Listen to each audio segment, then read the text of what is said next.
Intelligence is, of course, a very delicate issue, a very delicate topic. How could you actually bring together people and talk about it and in an open conference? First of all, they are seeking to speak and share, I guess. And most of us are convenient with this gray area of silence.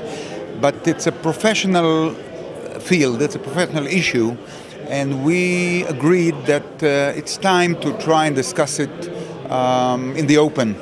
Of course, not items or issues that are dangerous for our security or will endanger our security, but we feel that there are common issues and challenges that all of us face in the free world, in Europe, in some other countries, in Asia and so on, facing radical Islam and other challenges that we decided to try and compete with that in this conference. We are talking about, at least in Israel, three bodies: the Mossad, the Shin Bet, the Shabak, as it knows, and the military intelligence.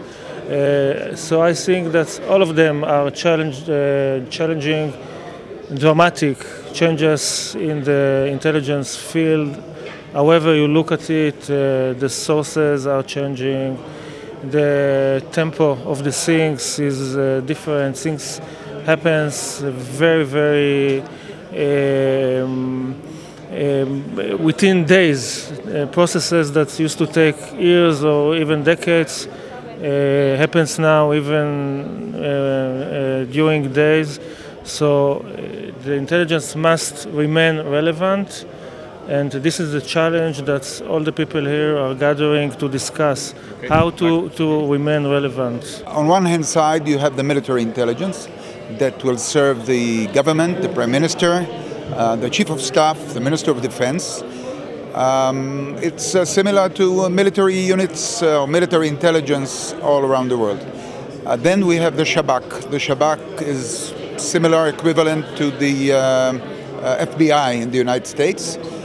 And we have the Mossad, which is equivalent to the CIA in the United States. So internal, external, and of course the military intelligence are elements that complete one another. And like everywhere around the world, also here we sometimes see a race which could also contribute to the will to get the information. Absolutely. There's a real challenge. We try to compete. We want to be first amongst equals, okay?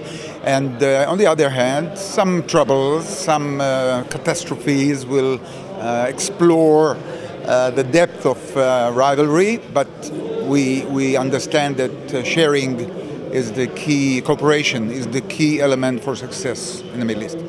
Now, throughout the years, Israel was always considered really, top in the field of intelligence. In the movies we saw people talking about the Mossad. Is it the same these days as you're seeing the international awareness, the international interest in a conference like this? Actually, I used to ask myself from time to time if this glory is stands on basic reasons. But my answer to myself is that the answer is absolutely yes. Okay, you can see here, and not only here, and most of all, you cannot see most of the activities that the Israeli intelligence is involved in. But you can see in this exhibition, and you can hear at the conference hall information about many technologies, many concepts that had born here in Israel, and are trying to challenge the dramatic changes in the intelligence arena. And this is the reason that so many people from so many countries are gathering here in Tel Aviv to discuss this amazing challenge. What are the main intelligence challenges? The overflow of information in the first place. Secondly, the collapse of the traditional infrastructure of the enemies or the known enemies. Now we have vague enemies. We have non-structural units, not units, but elements around us, like the IS, like Qaeda or Global Jihad. it's a different world what we face, different challenges, more threatening, I believe, more vicious. And the fact that we can share thoughts, ideas, debates amongst professionals here in this international conference, the first one, we see in that a very challenging opportunity.